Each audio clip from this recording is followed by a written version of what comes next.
Je vais revenir à la question de la dialectique entre astronomie et mathématiques en rapport avec l'astrologie.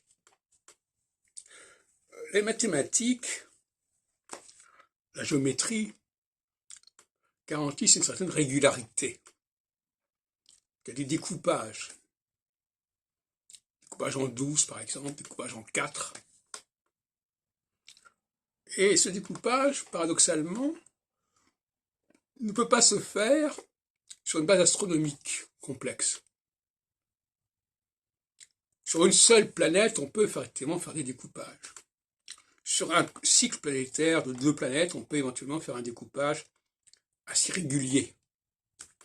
Mais au-delà de 2 facteurs, on est dans le désordre. Et on n'a plus de secteurs réguliers et égaux.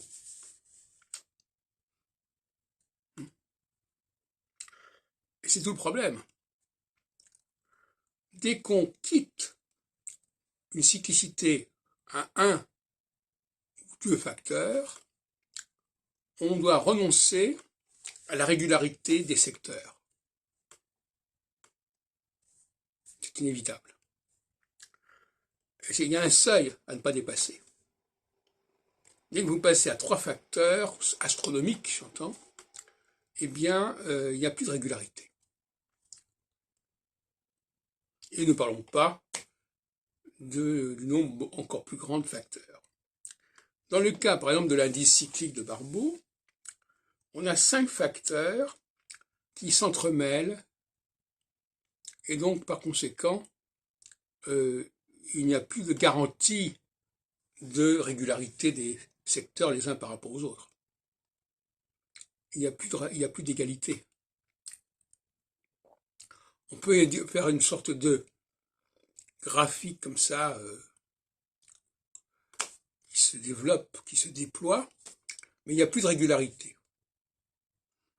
Or, l'astrologie, à mon avis, a absolument besoin d'une division en secteurs égaux. Ce qui est le propre d'ailleurs des saisons. Les 4 saisons sont censées avoir la même durée. Entre équinoxe et solstice, il y a 90 degrés, etc.